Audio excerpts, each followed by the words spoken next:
I sell to 85 people to be high ticket closers. Okay. We did 250 revenue this year. We want to be in 1 million revenue the other year. Welcome back to Daily Revenue Report. Let me ask you this.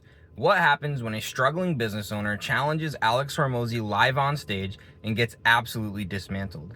In this explosive back and forth, Alex Hormozi breaks down why his 2K offer is failing, exposes the real reason their funnel is stuck, and drops a brutal truth.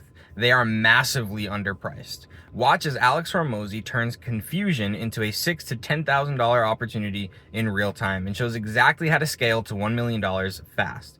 If you want daily high-level breakdowns like this, smash that like and subscribe button. We've dropped videos like this every single day. I would like to, the thing we think is stopping us right now is the BSL is stuck, the front end is not dialed. So our price is 2K and the best month was from that line was 7 people. Our CAC right now is 4 to 1 from that line. So, well. Were you selling a course?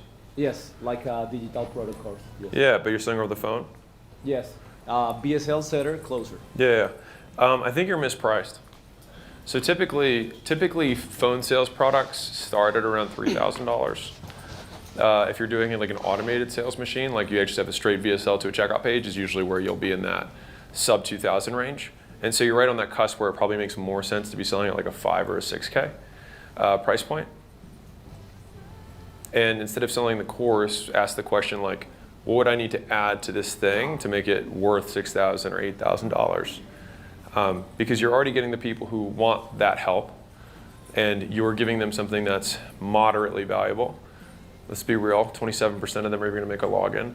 And so if we want them to actually like succeed, then basically adding in more perceived likelihood of achievement, so lower the risk for them by adding the pieces that they will struggle the most with. Selling a course for $2,000 in 2026. That is a bold move. But what's crazy is what Alex Hormozi says. Over 25%, he said 27% won't even make a login. I don't know if he just threw that number out there, but he is in that course world with school and his projects there. So he does have really good insights on that information. So I wouldn't be surprised if that was like a super accurate number that he just knows, right? He usually doesn't just throw random numbers out there. Could you imagine paying $2,000 for a course on how to be a high ticket closer, a seller, and then not even logging in? People are nuts, man. Could it be me? Anyway, he says you need to raise the price to about 5 or 6K because you have this salesperson in the middle taking commission, right? So he said his cost of acquisition is about $500 because he said 4 to 1 for the LTV, right? So to pay $500 in ads to get a sale, and then he probably pays another $500 to $1,000 to the closer, I mean, there's not a lot of bread left on the table after that. So, but in order to justify the $5,000 to $6,000, you actually have to add more value. I mean, in order for a product to actually be worth $5,000 to $6,000, they're going to need to at least get to stage 1 to where they can make enough commission to cover the cost of the course. Then if they stop there, at least it's a wash and they got what they paid for. But I mean, this is a really tough business. Trust in this industry, this direct selling industry, how to make money online. Trust is at an all-time low because there's so many 19-year-olds on Instagram flashing rented Lambos. I mean, I don't have to tell you guys, you know. Don't go into this business. It's not a good business. And then once you have statistics or data on how successful they are, then you want to include that in your VSL and your marketing. So you want to track how well they do, and then you can state the facts and tell the truth that you actually have a good product, and then people can make an informed decision about how good the product is based on what has happened so far to people just like them. How can I track that? Like, You talking here? How can I track that information? You know, like. How do you track it? Yes, like inside it, like the experience. Yeah. So I don't think you need to track, for now, you don't need to track their experience much at all. You need to track the outcome that you promise, because you're selling them something, right? I'm assuming you're selling them some opportunity of getting a job as a closer, correct? Yes. Right, and so it's what percentage of people get placed, what's the average pay that they get, like those are probably the things that they care about. And so it's like, what's the average success? What's the outcome of that success? That gives me a blended rate on risk. So if I'm buying and I know that 80% of people get a $100,000 job remotely, I would be very excited to spend $2,000. I wouldn't give a shit if it was $10,000, if that was actually what was happening.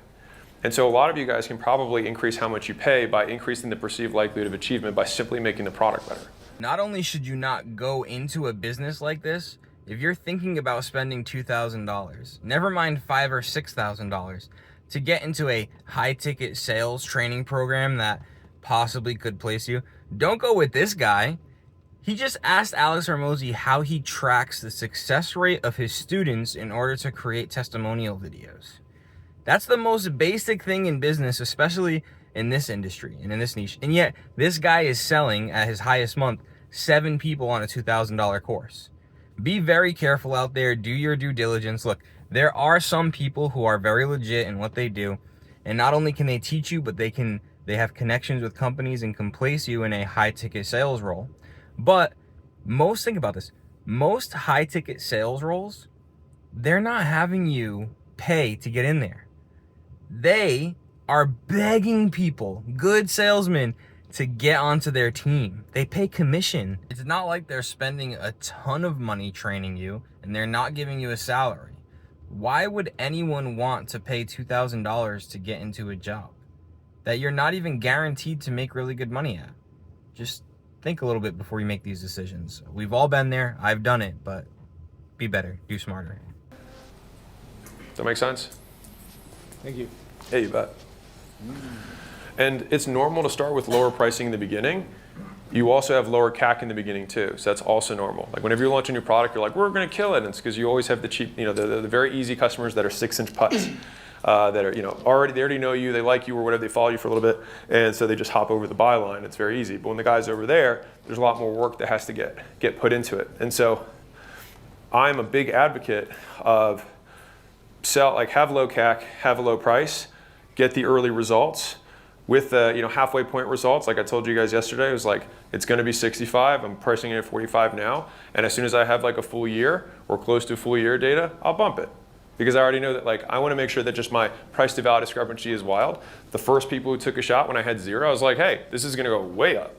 But I just need really good data. So just crush it for me, please. Please do what I tell you to do. Don't start another business. And so does that make sense thematically? Yes? Okay. If this breakdown of Alex Hormozi changed how you think about pricing, scaling, and actually hitting that $1 million mark, or changed your mind about gurus on the internet, then you're exactly who this channel is for. We break down real conversations, real strategies, and real numbers from Alex Hormozi and others every single day. So hit that like button, smash subscribe, because we drop videos like this every single day.